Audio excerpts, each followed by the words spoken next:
रमज़ान के अंदर ज़िंदगी गुजारने का आसान शेड्यूल।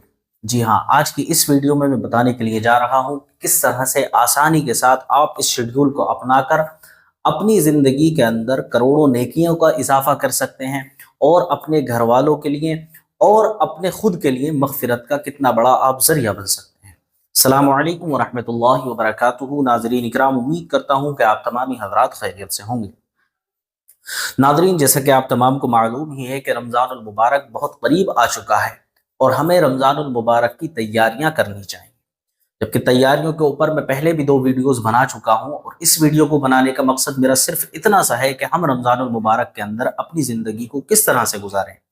क्योंकि आपको मालूम है कि रमज़ानुल मुबारक का वो बारबरकत महीना है कि जिसके अंदर अगर आप नफल पढ़ते हैं तो एक नफल का सवाब 70 नवाफिल की बराबर दिया जाता है, और अगर आप एक फ़र्ज पढ़ते हैं तो फ़र्ज का सवाब भी 70 फ़राइज़ की बराबर कर दिया जाता है।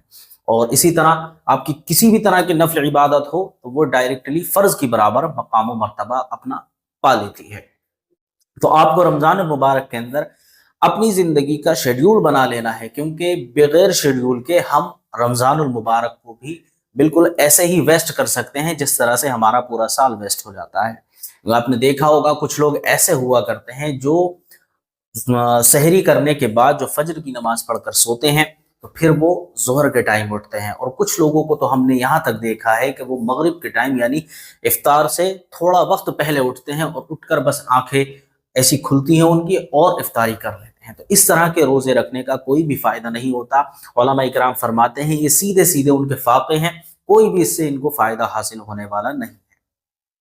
तो आपको किस तरह से अपनी ज़िंदगी को गुजारना है यही मैं बताने की कोशिश कर रहा हूँ। देखिए, सबसे पहले आपको फ़र्ज़ नमाज़ों को तो पाबंदी के साथ पढ़ना ही है, क्योंकि फ़र्ज़ नमाज़ें ऐसी हैं जो रमज़ानुल मुबारक के अंदर अगर छोड़ी जाती हैं तो जैसे आम दिनों के अंदर हमें फ़र्ज़ नमाज़ें पढ़ने का सवाब कम मिला करता है, तो इसी तरह अगर हम फ़र्ज़ नमाज़ें रमज़ानुल मुबारक के अंदर छोड़ते हैं उसका गुनाह भी हमें बढ़ा चढ़ा कर मिलेगा।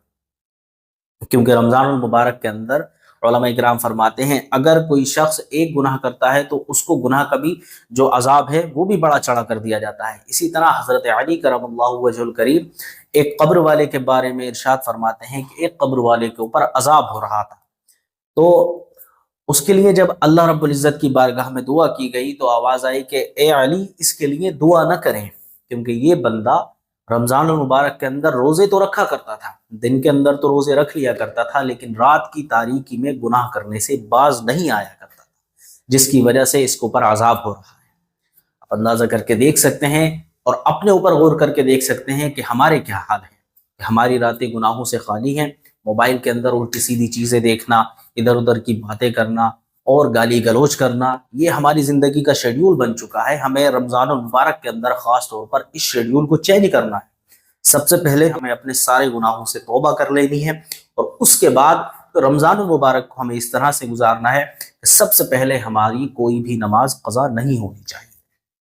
इसी के साथ आप रोज़े रखेंगे, रोज़ा भी आपका कोई नहीं छूटना चाहिए, और साथ ही साथ आपको जो और नमाजें हैं जैसे इशराक, चाश्त, ये नमाजें भी अदा करनी है।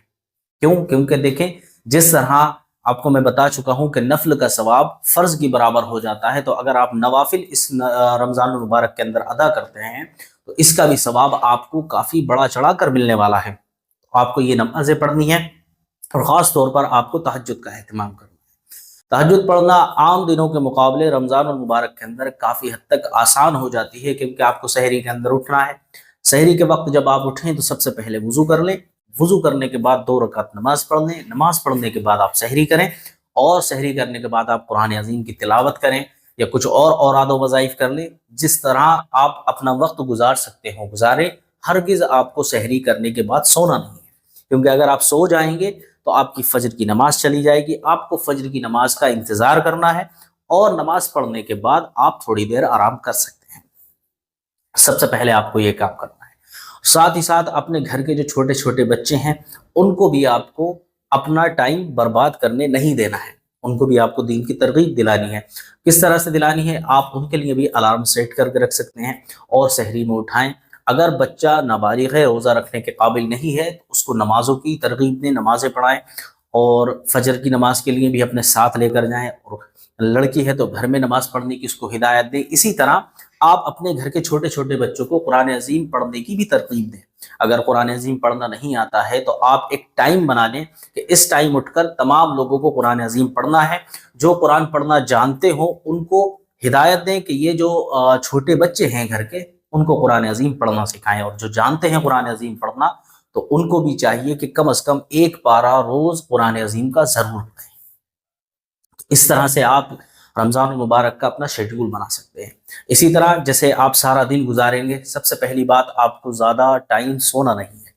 لوگوں نے بہت آسان طریقہ بنا لیا ہے روزے کو گزارنے کا، رات کو سوتے ہیں پھر سارا دن سوتے ہی رہتے ہیں۔ اس طرح سے نہیں کرنا ہے۔ جیسے عام دنوں میں آپ اٹھتے ہیں اسی طرح آپ اٹھیں، اپنے کام پر جائیں، اور دوپہر میں آپ تھوڑا ٹائم آرام کر سکتے ہیں، کوئی بات نہیں، لیکن ہاں زیادہ لمبا چوڑا ٹائم آپ کو بالکل سونا نہیں ہے، کیونکہ سو کر اگر آپ نے وقت گزار دیا تو یہ جو بھوک کی شدت ہوتی ہے، جو پیاس کی شدت ہوتی ہے، یہ آپ کیسے محسوس کریں گے؟ کیونکہ روزہ صرف فاقے کا نام نہیں ہے۔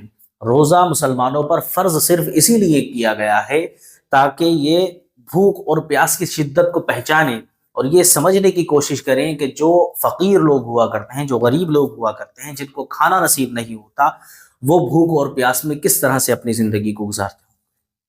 ظاہر بات ہے اسلام کے اندر امیری اتنی زیادہ پسند نہیں کی جاتی۔ اگر امیری اسلام کے اندر پسند کی جاتی ہوتی تو نبی کریم صلی اللہ تعالی علیہ وسلم دنیا جب سے بنی ہے اور جب تک ختم ہوگی، جب تک کہ سب سے امیر آدمی اگر کوئی دنیا میں ہوتا تو ہمارے نبی کریم صلی اللہ تعالی علیہ وسلم ہوتے۔ بظاہر طور پر ان کے پاس کوئی اتنا مال و دولت نہیں تھا، کچھ ایام ایسے ہوا کرتے تھے کہ آپ پیٹ کے اوپر پتھر باندھے ہوا کرتے تھے، اور کچھ ایام ایسے بھی گزرے ہیں کہ جو عرب کا سب سے مہنگا لباس تھا وہ ہمارے نبی کریم صلی اللہ تعالی علیہ وسلم کے بدن مبارک پر تھا۔ تو ہمارے نبی نے امیری کو پسند نہیں فرمایا، غربت کو پسند فرمایا۔ اور نبی کریم صلی اللہ تعالی علیہ وسلم کی زندگی کا ایک اور شیڈول یہ تھا کہ رمضان المبارک کے اندر خاص طور پر آپ اپنے آرام کو کم کر دیا کرتے تھے۔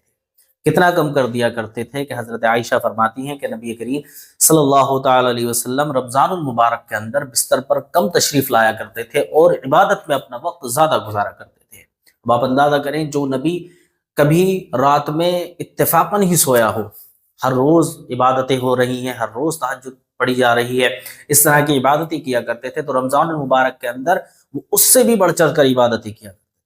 اور آپ اپنا اندازہ کریں کہ ہمارا اور آپ کا تو بس آرام بڑھ جاتا ہے رمضان المبارک کے اندر، بس آرام کرنا ہے، نماز پڑھ لی سو گئے، فجر کی پڑھ لی پھر سو گئے۔ اس طرح سے اپنی زندگی کو ویسٹ نہیں کرنا ہے۔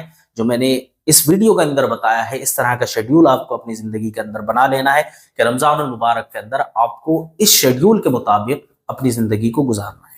امید کرتا ہوں آج کا ویڈیو آپ کو پسند آیا ہوگا۔ ویڈیو پسند آیا ہو تو ویڈیو کو لائک کریں، چینل کو سبسکرائب کریں اور اس ویڈیو کو اپنے دوستوں تک ضرور پہنچا دیں۔ السلام علیکم ورحمۃ اللہ وبرکاتہ۔